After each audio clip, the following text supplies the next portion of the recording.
ವಿಸ್ತರಣೆ ಮಾಡೋದನ್ನ ಆ ಭಾಗದ ಜನರ ಬೇಡಿಕೆ ಸರ್ಕಾರದ ಕಳೆದ ವರ್ಷ ಮಾಡ್ತಾ ಇದ್ದಾರೆ ಸರ್. ಇಲ್ಲಿ ಅದನ್ನ ಅವರು ಬಂದು ಇದು ಮಾಡಬೇಕು, ಬಸವಕ್ಕೋಸ್ಕರ ಇಲ್ಲೇ ಕೊಡಬೇಕು.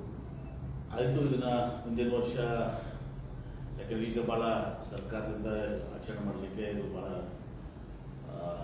ಕಡಿಮೆ ಸಮಯ ಇದೆ. ಮುಂದಿನ ಸಲ ನಾವು ಇದರಲ್ಲಿ ಆಚರಣೆಯನ್ನು ಇಲ್ಲಿ ಮಾಡಲಿ ಅಂತೇಳಿ ನಾವು ತಿಳ್ಕೋಣ. ಈ ವರ್ಷ ಕೂಡಲ ಸಂಗಮದಲ್ಲಿ ಸಾಂಸ್ಕೃತಿಕ ನಾಯಕರು ಮಾಡೋದಕ್ಕೆ ಇವತ್ತು ಹಿಂದುಳಿದ ವರ್ಗ ಇಲಾಖೆ ಸಂಘ ಸಂಸ್ಥೆಗಳು ನಾಳೆ ನಾಡ್ದು ಕೂಡಲ ಸಂಗಮದಲ್ಲಿ ಮಾಡ್ತಾರೆ. ಅದೇ ರೀತಿ ಬಸವ ಸಮಿತಿಯವರು ಕೂಡ ರಾಜ್ಯ ಮಟ್ಟದಲ್ಲಿ ಮಾಡ್ತಾರೆ. ನಾನು ಕೂಡ ಭಾಗವಹಿಸ್ತೇನೆ. ಮುಖ್ಯಮಂತ್ರಿಗಳು ಬಸವ ಸಮಿತಿ ಇದರಲ್ಲಿ ಏನು ನಾಳೆ ಮಾಲಾರ್ಪಣೆಯನ್ನು ಮಾಡಿ ಬಸವಣ್ಣವರಿಗೆ ಗೌರವವನ್ನು ಅರ್ಪಿಸಿ ಅವರು ಮುಂದೆ ಕೂಡಲ ಸಂಗಮದ ಕಾರ್ಯಕ್ರಮದಲ್ಲಿ ಭಾಗವಹಿಸ್ತಿದ್ದಾರೆ. ಮುಂದಿನ ವರ್ಷ ನಿಶ್ಚಿತವಾಗಿಯೂ ಕೂಡ ನಾವು ಸರ್ಕಾರಕ್ಕೆ ವಿನಂತಿಯನ್ನು ಮಾಡ್ಕೊಳ್ತೇನೆ, ಇಲ್ಲಿ ಬಸವ ಜಯಂತಿಯನ್ನು ಆಚರಣೆ ಆಗಬೇಕು. ಅದೇ ರೀತಿ ಬಸವ ಕಲ್ಯಾಣದಾಗೂ ಕೂಡ ಕರ್ಮಭೂಮಿ, ಜನ್ಮಭೂಮಿ ಮತ್ತು ಕರ್ಮಭೂಮಿ ಎರಡೂ ಕಡೆ ಆಗಬೇಕು. ತನ್ಮೂಲಕ ಒಂದು ಅದು ಅರ್ಥಪೂರ್ಣವಾಗಿ ಆಗ್ತದೆ ಅನ್ನೋ ತುಂಬ ಸಲಹೆ ಇದೆ. ಅದನ್ನು ನಾನು ನಿಶ್ಚಿತವಾಗಿ ಕೂಡ ಮಾಡಲಿಕ್ಕೆ ಬಯಸ್ತೇನೆ. ಇದಲ್ಲದೆ ನಾವು ಮೊನ್ನೆ ಕ್ಯಾಬಿನೆಟ್ನಲ್ಲಿ ಏನು ಮಲೆ ಮಹದೇಶ್ವರದ ಕ್ಯಾಬಿನೆಟ್ ನಡೀತು. ಆ ಕ್ಯಾಬಿನೆಟ್ನಲ್ಲಿ ನಾನು ಮುಖ್ಯಮಂತ್ರಿಗಳಿಗೆ ವಿನಂತಿ ಮಾಡಿಕೊಂಡಿದ್ದೀನಿ, ಒಂದು ಕ್ಯಾಬಿನೆಟನ್ನು ಇವತ್ತು ವಿಜಯಪುರದಲ್ಲಿ, ಮುಂಬೈ ಕರ್ನಾಟಕದ ಏನೋ ನಮ್ಮ ಕಿತ್ತೂರು ಕರ್ನಾಟಕ ಇದೆ, ಇದನ್ನು ಇವತ್ತು ವಿಜಯಪುರದಲ್ಲೇ ಮಾಡಬೇಕು ಅಂತ ಹೇಳಿ ಕೇಳ್ಕೊಂಡಿದ್ದೀನಿ. ಮುಖ್ಯಮಂತ್ರಿಗಳು ಭಾಳ ಸಂತೋಷದಿಂದ ಒಪ್ಪಿಕೊಂಡಿದ್ದಾರೆ. ಇನ್ನು ಒಂದೆರಡು ತಿಂಗಳಲ್ಲಿ ಇವತ್ತು ವಿಜಯಪುರದಲ್ಲಿ ಒಂದು ವಿಶೇಷ ಸಂಪುಟ ಸಭೆ ಆಗ್ತದೆ. ವಿಜಯಪುರ ಜಿಲ್ಲೆ ಮತ್ತು ಬಾಗಲಕೋಟೆ ಜಿಲ್ಲೆ ಮತ್ತು ಉಳಿದೆಲ್ಲ ಜಿಲ್ಲೆಗಳ ಒಂದು ಹೆಚ್ಚಿಗೆ ಒಂದು ಪ್ರೋತ್ಸಾಹ ಸಿಗ್ತದೆ. ಇಲ್ಲಿಯ ಯೋಜನೆಗಳಿಗೆ ವೇಗ ಸಿಗುತ್ತೆ. ಹೊಸ ಯೋಜನೆಗಳನ್ನ ಕೂಡ ನಾವು ಯಾವ ರೀತಿ ಮಲೆ ಮಹದೇಶ್ವರದಲ್ಲಿ ಮತ್ತು ಗುಲ್ಬರ್ಗಾದಲ್ಲಿ ಒಂದು ಸಹ ಆಯಿತು, ಆ ರೀತಿ ಆಗಲಿಕ್ಕೆ ಆಗ್ತದೆ. ನಾನು ಎಲ್ಲ ಜಿಲ್ಲಾಧಿಕಾರಿಗಳು ಸೂಚನೆ ಕೊಟ್ಟಿದ್ದೀನಿ. ಎಲ್ಲ ಶಾಸಕರಿಗೂ ಕೂಡ ಮಾತಾಡಿ ಅವರೆಲ್ಲರೂ ತಮ್ಮ ತಮ್ಮ ಪ್ರಪೋಸಲ್ಸನ್ನು ಅಲ್ಲಿ ಕೊಟ್ಟು ಸರ್ಕಾರಕ್ಕೆ ಸಲ್ಲಿಸಿ ಅದನ್ನು ಅಪ್ರೂವಲ್ ಪಡ್ಕೊಂಡು ಕ್ಯಾಬಿನೆಟ್ ಮುಂದಿಡಲಿಕ್ಕೆ ಅವರು ಕೂಡ ಎಲ್ಲ ಶಾಸಕರು ಕೂಡ 8 ಶಾಸಕರು ಮತ್ತು ಇನ್ನೊಬ್ಬರು ಸಚಿವರು ಶಿವಾನಂದ ಡಾಕ್ಟರ್ ಕೂಡ ಅವರು ಕ್ಯಾಬಿನೆಟ್ನಲ್ಲಿದ್ದರು.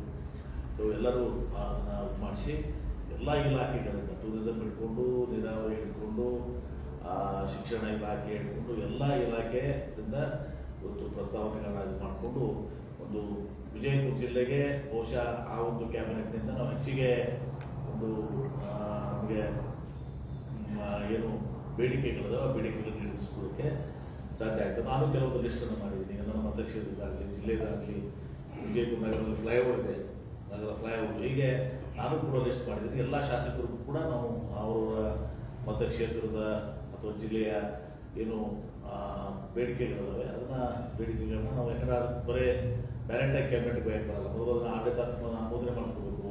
ಈಗ ನೀರಾವರಿ ಇದ್ದರೆ ನಾವು ಅದನ್ನು KBGನಲ್ಲಾಗಲಿ, KNNಲ್ಲಾಗಲಿ ಆ ಬೋರ್ಡ್ನಲ್ಲಿ ತೊಗೊಂಡು ಹೋಗ್ಬೇಕಾಗ್ತದೆ. ಈಗೆಲ್ಲ ನಾವು ಪ್ರೊಸೀಜರ್ಸ್ ಇದು ಮಾಡಿಕೊಂಡು ಇದು ಮಾಡಬೇಕಾಗ್ತದೆ. ಅದಕ್ಕೊಂದು ಪ್ರೊಫಾರ್ಮನ್ನು ಕೂಡ ಎಲ್ಲ ಶಾಸಕರು ಈಗಾಗಲೇ ಜಿಲ್ಲಾಧಿಕಾರಿಗಳು ಮಾತಾಡಿದ್ದೀನಿ. SP ಅವರು ಬಂದಿದ್ದರು. ಅವರ ಟ್ರಾಫಿಕ್ ಪೊಲೀಸ್ ಸ್ಟೇಷನ್ ಇನ್ನಿತರ ಸ್ಟೇಷನ್ಸ್ ಬಗ್ಗೆ ಅವರು ಕೂಡ ಅವ್ರನ್ನೆಲ್ಲ ಕೂತ್ಕೊಂಡು ಅಂತ ಹೇಳಿದ್ವಿ. ಅದೆಲ್ಲನೂ ಕೂಡ ಫೈನಾನ್ಸ್ ಕ್ಲಿಯರೆನ್ಸ್ ಆಗಬೇಕಾಗ್ತದೆ. ಇದೆಲ್ಲ ಮಾಡಿ ವಿಜಯಪುರದಲ್ಲಿ ಒಂದು ಐತಿಹಾಸಿಕ ಬಸವ ಜನ್ಮಭೂಮಿ ಆದಿಲಶಾಹಿ ಒಂದು ಇದರಲ್ಲಿ ಒಂದು ಸಂಪುಟ ಸಭೆ ನಡೀತದೆ. ಒಟ್ಟು ಚೊಲೊಬಳೆ ಸುದ್ದಿ ನಿಮಗೆ 2 ತಿಂಗಳು 2-3 ತಿಂಗಳಲ್ಲಿ ಅದೆಲ್ಲ ಪ್ರಪೋಸಲ್ಸ್ ಎಲ್ಲ ಬರಬೇಕಲ್ಲ. ಸುಮ್ಮನೆ ನಾಳೆ ಮಾಡ್ತಾರೆ. ಪ್ರಪೋಸಲ್ಸ್ ಎಲ್ಲ ಬಂದು ಬೆನಿಫಿಟ್ ಆಗುತ್ತಲ್ಲ.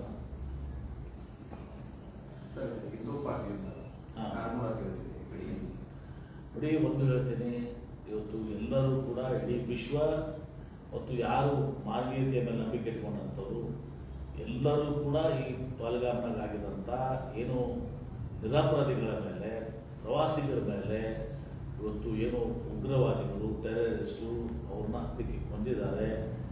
ಅದು ಅತ್ಯಂತ ಒಂದು ಹೀನಾಯ ಕೃತಿ ಮತ್ತು ಹೇಡಿತನದ ಕೃತಿ. ಎಲ್ಲರೂ ಕೂಡ ಖಂಡಿಸ್ತೀವಿ. ಇವ್ರನ್ನ ನಾವು ದಿವಸ ಹುಡುಕ್ಯಾಡಿ ಅವ್ರನ್ನ ತೆಗೆದು ಅವ್ರನ್ನ ಗುಂಡಿಟ್ಕೊಳ್ಬೇಕು. ಈಗ 2 ಮಾತು ಇಲ್ಲ. ನಾನು ಅವತ್ತು ಕೂಡ ಅದೇ ಹೇಳ್ತೀನಿ, ಹುಡುಕ್ಯಾಡಿ ಅವ್ರನ್ನ ತಂದು ಮತ್ತು ಪಾಕಿಸ್ತಾನದ ಹಿಂದೆ ಏನಿದೆ, ಪಾಕಿಸ್ತಾನದ ಅಂತಾರಾಷ್ಟ್ರೀಯ ಮಟ್ಟದಲ್ಲಿ ಮೂಲೆಗುಂಪು ಮಾಡಿ ಪಾಕಿಸ್ತಾನಕ್ಕೆ ಯಾರು ಕೂಡ ಒಂದು ಸಂಬಂಧವನ್ನು, ಎಲ್ಲ ರಾಷ್ಟ್ರಗಳ ಸಂಬಂಧವನ್ನು ಕಡಿದುಕೊಳ್ಬೇಕು. ಯಾರೂ ಕೂಡ ಪಾಕಿಸ್ತಾನಕ್ಕೆ ಸಹಾಯ ಮಾಡುವಂಥದ್ದು ನಿಲ್ಲಬೇಕು. ಮತ್ತು ಇದು 2 ರಾಷ್ಟ್ರಗಳ ಸಂಬಂಧವನ್ನು ಕಡಿದುಕೊಳ್ಳುವಂಥ ಸಂಬಂಧವನ್ನು ಕಡಿದುಕೊಳ್ಳಬೇಕು. ಯಾರೂ ಕೂಡ ಪಾಕಿಸ್ತಾನಕ್ಕೆ ಸಹಾಯ ಮಾಡುವಂಥದ್ದು ನಿಲ್ಲಬೇಕು. ಮತ್ತು ಇದು 2 ರಾಷ್ಟ್ರಗಳ ಸಂಬಂಧವನ್ನು ಕಡಿದುಕೊಳ್ಳುವಂಥ ಸಂಬಂಧವನ್ನು ಕಡಿದುಕೊಳ್ಳಬೇಕು. ಯಾರೂ ಕೂಡ ಪಾಕಿಸ್ತಾನಕ್ಕೆ ಸಹಾಯ ಮಾಡುವಂಥದ್ದು ನಿಲ್ಲಬೇಕು. ಒಂದು ಭಾಗ. ಇಲ್ಲಿ ನಾವು ಅನೇಕರು ಒಂದು ದಿವಸ ಇಸ್ಲಾಂನಲ್ಲಿ ಅಲ್ಲಿಯ ಫಲ್ಗಾಮ್ನಲ್ಲೇ ಕೂಡ ಒಂದು ದಿವಸ ಅಲ್ಲಿ ಕಾಶ್ಮೀರದಲ್ಲಿ ಹೇಳಿದ್ರು ಇಸ್ಲಾಂನಲ್ಲಿ ಇಂಥ ಕೃತ್ಯಗಳಿಗೆ ಅವಕಾಶ ಇಲ್ಲ, ಮಾನವೀಯತೆಯನ್ನು ಮಾಡೋದು ಅಂತೇಳಿ ನಿರಪರಾಧಿಗಳನ್ನ ಇದು ಮಾಡುವಂಥದ್ದು ಕೂಡ ಇಸ್ಲಾಂನಲ್ಲಿ ಇಲ್ಲ ಒಂದು ದಿವಸ. ಮತ್ತು ಅಲ್ಲಿ ಅನೇಕರು ಮುಸಲ್ಮಾನರು ಕೂಡ ಜೀವನ ಉಳಿಸಿದ್ದಾರೆ, ಸಹಾಯಕ್ಕೆ ಬಂದಿದ್ದಾರೆ. ಮತ್ತು ಅವ್ರಿಗೂ ಕೂಡ ಕಾಶ್ಮೀರದಲ್ಲಿ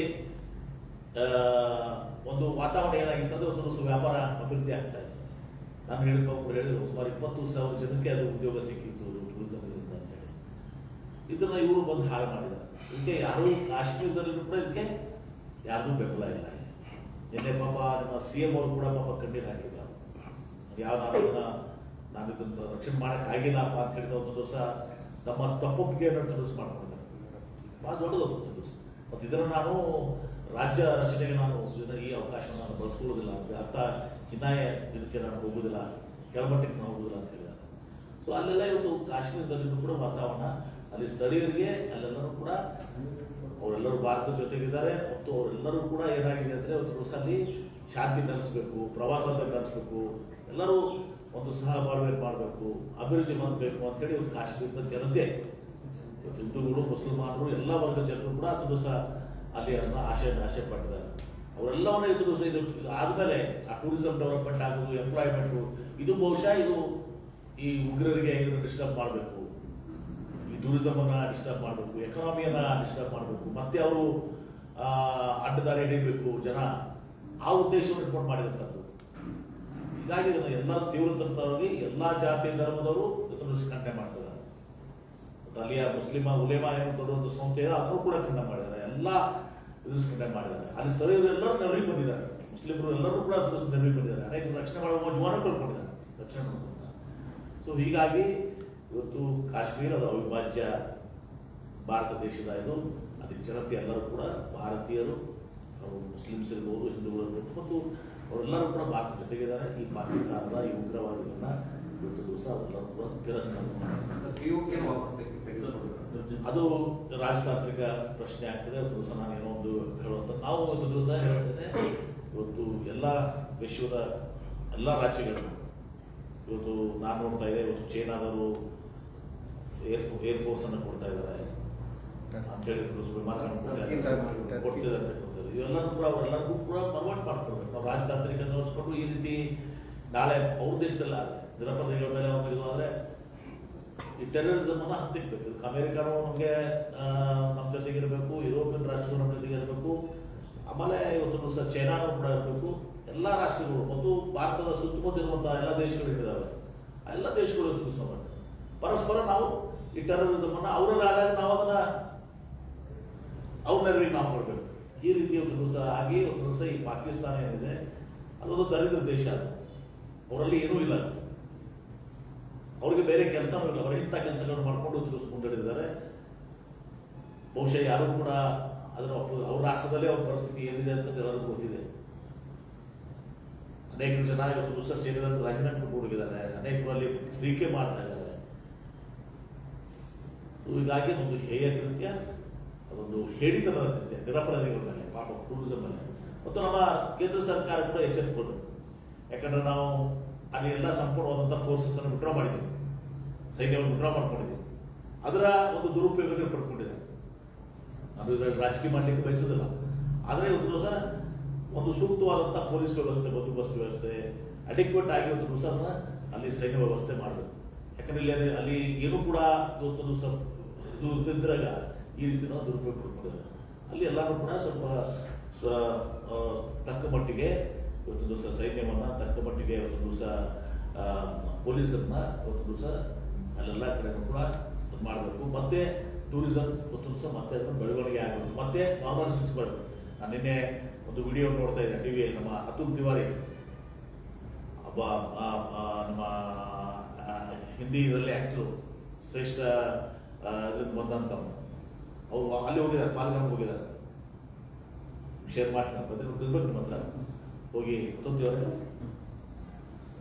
ಅವರು ಹೋಗಿ ಒಂದು ದಿವಸ ಅಲ್ಲಿ ಹೋಗಿ ಮತ್ತೆ ಅದು ನಮ್ಮದು ಕಾಶ್ಮೀರ ನಮ್ಮದು ನಮ್ಮ ಅದು ಅಂತೇಳಿ ಇದು ಮಾಡಿದ್ದಾರೆ. ಅದಕ್ಕೆ ಭಾಳಷ್ಟು ಪ್ರೋತ್ಸಾಹ ಮಾಡಿದರೆ ಭಾಳಷ್ಟು ಜನಕ್ಕೆ ಅದಕ್ಕೆ ಮತ್ತೆ ಸಹಜ ಸ್ಥಿತಿ ಬರಬೇಕು. ಮತ್ತೆ ಅದು ನಮ್ಮ ಕಾಶ್ಮೀರ ನಮ್ಮ ಭಾರತ ದೇಶದ ಸ್ವಿಟ್ಜರ್ಲ್ಯಾಂಡ್ ಇದ್ದಂಗೆ ಅದು ಅದನ್ನ ಅಭಿವೃದ್ಧಿ ಆಗಲಿಕ್ಕೆ ಮತ್ತೆ ಟೂರಿಸಂ ಮಾರ್ಕೆಟನ್ನು ಸಹ ಅಭಿವೃದ್ಧಿ ಮಾಡಬೇಕು. ನಾವು ಎಲ್ಲರೂ ಕೂಡ ಅವ್ರಿಗೆ ಯಾರು ಪಾಪ ಅವ್ರ ಜೀವವನ್ನು ಕೊಡಿದ್ದಾರೆ ಅವ್ರಿಗೆ ನಾವು ಸಂತಾಪವನ್ನು ಸಲ್ಲಿಸುವ ಮೂಲಕ ಅವ್ರಿಗೆ ಧೈರ್ಯ ತರಬೇಕು. ಮತ್ತು ಇದರಿಂದ ನಾವು ವಿಚಲಿತರಾಗಿ ನಾವು ಇದಾಗೋದಿಲ್ಲ. ಏನು ಅತುಲ್ ತಿವಾರಿ ಅವರು ಹೇಳಿದ ಹಾಗೆ ಒಂದು ದಿವಸ ನಾವು ಕಾಶ್ಮೀರಕ್ಕೆ ಹೋಗಬೇಕು. ಕೇಂದ್ರ ಸರ್ಕಾರ ಸೂಕ್ತವಾದಂಥ ರಕ್ಷಣೆಯನ್ನು ಎಲ್ಲರಿಗೂ ಪ್ರವಾಸಿಗೆ ಕೊಡಬೇಕು. ಜಿಲ್ಲೆಯಲ್ಲಿ ಕುಡಿಯುವ ನೀರು ಬಹಳಷ್ಟು ಸಮಸ್ಯೆ ಆಗ್ತಿರೋದು. ತೆಲಂಗಾಣ ನೀರು ಕುಡಿದ ಎಫೆಕ್ಟ್ ಆಗ್ತಾ ಇದೆ ಅಂತ ಹೇಳಿ ಹಾಗೇನಿಲ್ಲ. ಈಗ ನಮಗೆ ಕುಡಿಲಿಕ್ಕೆ ನೀರಿಗೆ ಏನು ತೊಂದರೆ ಇಲ್ಲ. ತೆಲಂಗಾಣ ನೀರು ಬಿಟ್ಟಿದ್ದಕ್ಕೂ ಅದಕ್ಕೂ ಸಂಬಂಧ ಇಲ್ಲ. 1 TMCಗೆ ಭಾಳ ಡಿಫ್ರೆನ್ಸ್ ಆಗಲ್ಲ. ಯಾಕಂದ್ರೆ ಕುಡಿಯಕ್ಕೆ ಬೇಕಾದಾಗ ನಾವು ಈಗ ಎಲ್ಲ ಕಡೆ ಕೂಡ ಮಲ್ಟಿಪಲ್ ಸ್ಕೀಮ್ಸ್ಗೂ ಮನೆತನ ನೀರು ಕೊಡ್ತಾರೆ. ಈಗ ನೀರು ಕೊಡ್ತಾ ಇದ್ದೀವಿ. ಲೈವ್ ಸ್ಟೋರೇಜ್ನೇ ಉತ್ತರಿಸ್ ನಮ್ಮ ಕಡೆ ಇದೆ. ಪ್ರಸಕ್ತ ಬಂದರೆ ನಮ್ಮ ಕುಡಿಯಕ್ಕೆ ನಾವು ಡೆಡ್ ಸ್ಟೋರೇಜ್ಗೂ ಹೋಗ್ಬೋದು. ಹೀಗಾಗಿ ಅದೊಂದು ಸಮಸ್ಯೆ. ಸಿದ್ದರಾಮಯ್ಯ ಯಾವುದು ಹೇಳಿಕೆ ತಿರುಚಿದ್ರು ಅವರು ನೋಡಿ ಯಾವ ಅರ್ಥದಲ್ಲಿ ಅವ್ರು ಹೇಳಿದ್ದಾರೆ. ಇವತ್ತು ಯುದ್ಧ ಅಂದಮೇಲೆ ಒಂದು ದಿವಸ ಎರಡೂ ಕಡೆ ಒಂದು ದಿವಸ ಹಾನಿ ಆಗ್ತದೆ. ಇದರ್ಥ ಯುದ್ಧ ಮಾಡೋದು ಬೇಡ, ಯುದ್ಧ ಮಾಡಲೇಬೇಕು. ಇವರು ಪಾಕಿಸ್ತಾನವ್ರನ್ನ ನಾವು ಇವ್ರು ಹತ್ತಿಕ್ಕಲೇಬೇಕು, ಇವ್ರು ವೈಪೌಟೇ ಮಾಡಬೇಕು ಅಂತ. ಆದರೆ ಇದು ದಿವಸ ಎರಡೂ ಕಡೆ ಹಾನಿ ಆಗ್ತದೆ, ದೇಶದ ಯುದ್ಧ ಸೊಲ್ಯೂಷನ್ ಅಲ್ಲ ಅಂತ ಉದ್ದೇಶದಿಂದ ಅವರು ಒಂದು ರೀತಿಯಿಂದ ಹೇಳಿದ್ದಾರೆ. ಯಾಕಂದ್ರೆ ಅವರು ಒಂದು ನ್ಯೂಕ್ಲಿಯರ್ ಸ್ಟೇಟ್ ಇದ್ದಾರೆ, ಅವ್ರ ಹತ್ರ ನ್ಯೂಕ್ಲಿಯರ್ ಇದು ಇದೆ. ಹೀಗಾಗಿ ನಾವು ಬಹಳ ಎಚ್ಚರಿಕೆಯಿಂದ ನಾವು ಯುದ್ಧ ಮಾಡಲೇಬೇಕು. ಅವ್ರಿಗೆ ಯಾರು ಮಾಡ್ತಿಲ್ಲ, ಬಹಳ ಎಚ್ಚರಿಕೆಯಿಂದ ಬಹಳ ಇದರಿಂದ ಮಾಡಬೇಕು. ಅದು ಬೊಮ್ರಾಂಗ್ ಆಗ್ಬಾರ್ದು. ಆದರೆ ಇದನ್ನ ಅವ್ರ ಮೇಲೆ ಇದು ಹಿಂದೆ ಇಂದಿರಾ ಗಾಂಧಿ ಅವರು ಯಾವ ರೀತಿ ಮಾಡಿದ್ರು ಆ ರೀತಿ ನರೇಂದ್ರ ಮೋದಿ ಅವರು ಕೂಡ ಎಲ್ಲ ವಿಶ್ವಾಸ ಇಟ್ಕೊಂಡು ಎಲ್ಲ ಆಯಾಮಗಳು ಇಟ್ಕೊಂಡು ನಮ್ಮ ದೇಶಕ್ಕೇನು ಹಾನಿ ಆಗಬಾರ್ದು, ನಮ್ಮ ಜನರಿಗೇನು ಹಾನಿ ಆಗಬಾರ್ದು, ಆ ರೀತಿ ಒಂದು ದಿವಸ ಅವ್ರ ಮೇಲೆ ಸ್ಟ್ರೈಕ್ ಆಗಲೇಬೇಕು. ಇದಕ್ಕೆ ಬಾಲಾಕೋಟ್ ಆಗಿದೆ, ಇದು ಆಗಿರೋ ಎಲ್ಲ ಆಗಿರೋ ಸ್ಟ್ರೈಕ್ಸ್ ಆಗಿರೋ ಮತ್ತು ಇದು ಮೊದಲೇ ಬಾರಿ ಅಲ್ಲ. ಇದು ಮುಂಬೈನಲ್ಲಿ ದಾಳಿ ಮಾಡಿದ್ರು, ಈ ಹೇಡಿ ಕೃತ್ಯನ ಅಮೆರಿಕಾದಲ್ಲಿ ಕೂಡ ಮಾಡಿದ್ರು, ಮನೆ ಪುಲ್ವಾಮ ಮಾಡಿದ್ರು. ಇವ್ರಿಗೆ ಈ ಪಾಕಿಸ್ತಾನ ತಕ್ಕ ಒಂದು ಶಾಸ್ತಿಯನ್ನು ಕೊಡಬೇಕು. ಇಂದಲೇ ನಾವು ಯುದ್ಧಕ್ಕೆ ತಯಾರಿ ಆಗಲೇಬೇಕು. ನಾವು ಯುದ್ಧ ಮಾಡಲೇಬೇಕು. ಆದರೆ ನಾವು ಬಹಳಷ್ಟು ಎಚ್ಚರಿಕೆಯಿಂದ, ಬಹಳಷ್ಟು ಶಿಸ್ತಿನಿಂದ, ಬಹಳಷ್ಟು ಪರಿಣಾಮಕಾರಿಯಾಗಿ ನಾವು ಎಲ್ಲ ಆಯಾಮಗಳನ್ನ ಇದು ಮಾಡಿಕೊಂಡು ಅವ್ರನ್ನ ಸೆಳೆಬಿಡಬೇಕು. ಅಣುಬಾಂಬ್ ವಿರುದ್ಧ ಭಾರತಕ್ಕಾಗಿ ಅಂತ ಹೇಳ್ತಾರೆ. ಅಣುಬಾಂಬ್ ವಿರುದ್ಧ ಭಾರತಕ್ಕಾಗಿ ಅದೇ ಅದನ್ನೇ ಕೇಳಿರ್ತದಲ್ಲ, ನಾನು ಅದೇ ಹೇಳ್ತೀನಿ. ಅದಕ್ಕೆ ನಾವು ಕಾಶಿಯಸ್ ಆಗಬೇಕು. ಅದನ್ನೆಲ್ಲರೂ ಕೂಡ ಪ್ರಿಕಾಷನರಿ ಏನನ್ನ ನಾವು ತೆಗೆದುಕೊಂಡು ಮಾಡಬೇಕು. ಅವ್ರು ಅದೇ ಹಂಚಿಕೆ ಆಗ್ತಾರೆ, ಅಣುಬಾಂಬ್ ಹಂಚಿಕೆ ಆಗ್ತಾರೆ. ಅದೇ ಅಣುಬಾಂಬವನ್ನು ಕೂಡ ನಾವು ರಕ್ಷಣೆ ಮಾಡ್ಕೊಳ್ಳೋದು ಭಾರತದ ಶಕ್ತಿ ಇದೆ. ಇದೆಲ್ಲವನ್ನ ವಿಚಾರ ಮಾಡ್ಕೊಂಡು ಮಾಡಬೇಕು. ನಾ ಇದನ್ನ ಬಹಿರಂಗ ಮಾತಾಡುವಂಥದ್ದಲ್ಲ, ನಾವು ಮಾತಾಡುವಂಥದ್ದು, ನೀವು ಮಾತಾಡುವಂಥದ್ದು ಅಷ್ಟೇ. ಒಟ್ಟು ಪಾಕಿಸ್ತಾನ ಸದೆಬಡಬೇಕು. ಇಂದಿರಾ ಗಾಂಧಿ ಅವರು ಹೆಂಗೆ ಕ್ರಮ ಕೈಗೊಂಡಿದ್ರು ಹಿಂದೆ, ಆ ರೀತಿ ಒಂದು ದಿಟ್ಟ ಕ್ರಮ ಮೋದಿಯವರಿಂದ ಆಗಬೇಕು, ಕೇಂದ್ರ ಸರ್ಕಾರದಿಂದ ಆಗಬೇಕು. ಅದಕ್ಕೆ ನಮ್ಮ ಎಲ್ಲ ನಾವು 140 ಕೋಟಿ ಜನ ಇವತ್ತು ಪ್ರಧಾನಮಂತ್ರಿಯವ್ರ ಜೊತೆಗೆ, ಕೇಂದ್ರ ಸರ್ಕಾರ ಜೊತೆ ಇದ್ದಾರೆ. ಎಲ್ಲ ರಾಜಕೀಯ ಪಕ್ಷಗಳು ಅವ್ರ ಜೊತೆಗಿದ್ದಾರೆ.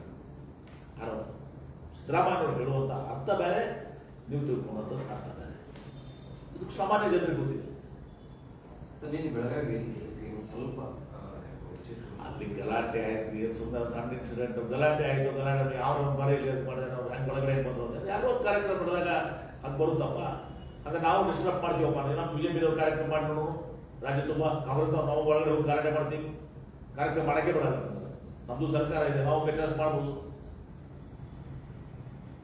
ಹೆಣ್ಮಕ್ಳು ಕಳಿಸಿ ಗಲಾಟೆ ಮಾಡಿಸುವಂಥದ್ದು ಏನಿದೆ? ಅದಕ್ಕೆ ಅವರು ಯಾವ SP ಅಂತ ಹೇಳಿ ಕೇಳಿ ಇದು ಮಾಡಿದ್ರು, ಕೈ ಮಾಡಿದ್ರಿ. ನಾನೇ ಸುಜೋರ್ ನನಗೆ ಹೇಳಿದ್ರು, ಮಾತಾಡಕ್ಕೆ ಬಿಟ್ಬಿಡಂತ ಹೇಳಿ ಮಾತಾಡಕ್ಕೆ ಅದನ್ನ ಹೊಡ್ಯಾಕ ಹೋಗ್ಯಾರ ಅಂತ ಹೇಳಿ ಹಾಕಿದ್ರು. ಕೈ ಎತ್ತಿದ ಅದನ್ನು ಹಿಂಗೆ ಮಾಡಿ ಯಾರೋ ಅಮೌಂಟ್ ಹಿಂಗೆ ಬಿಡ್ಲಿಕ್ಕೆ ಎತ್ತಿಲ್ಲ, ಯಾರೋ ಅಮೌಂಟ್ ಕೇಳ್ತಿದ್ದಾರೆ.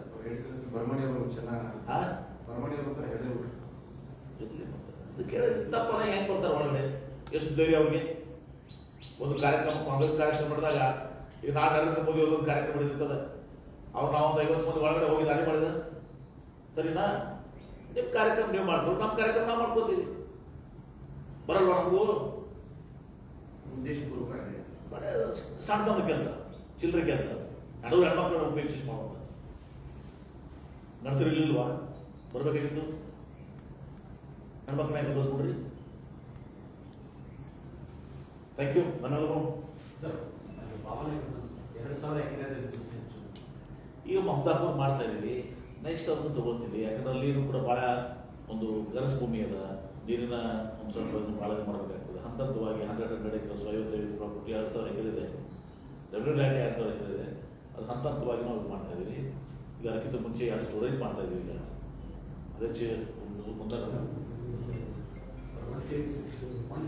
ಅರ್ಧ TMC ಕಡೆ ಎರಡು ಜಾಗದಾಗ ಒಂದು ಅರ್ಧ TMC 1 TMC ಮಳೆಗಾಲದ ನಮ್ಮ ನೀರನ್ನ ಡೋಂಟ್ ಕನ್ಫ್ಯೂಸ್. ನಮಗೆ 5.3 TMC ಇದೆ, 6.3 TMC ಅಲ್ಲಿ 5.5 TMC 5 TMC ನಮಗೆ ಇರ್ತಿದೆ. ನಾವು ಹಾರ್ಡ್ಲಿ 2 TMC ಉಪಯೋಗಿಸ್ತೀವಿ ಮಳೆಗಾಲ. ಅದೇ ಟೈಮಲ್ಲಿ 1 TMC ನಾವು ನಮ್ಮ ಸ್ಟೋರೇಜ್ ಇಟ್ಕೊಳ್ತೀವಿ. ಹೆಂಗೆ ಬ್ಯಾಲೆನ್ಸಿಂಗ್ ರಿಸರ್ವರ್ ಇದ್ದಾರೆ ಇಲ್ಲ ಕೆಳಗಡೆ ಆಲ್ಮಟ್ಟಿ ಕೆಳಗೆ ನಮ್ಮ 5 TMC ಅಷ್ಟಾದ್ರಿಂದ 2 TMC ಉಳಿತು. ನಮ್ಮ ನೀರು, ನಮ್ಮ ಹಕ್ಕು, ನಮ್ಮ ನೀರು ಮಳೆಗಾಲದಲ್ಲಿ 1 TMC ಹಿಡ್ಕೊಂಡು ಅದನ್ನು ಬೇಸಿಗೆಯಲ್ಲಿ ಕುಡಿಲಿಕ್ಕೆ ಬಳಸ್ತೀವಿ.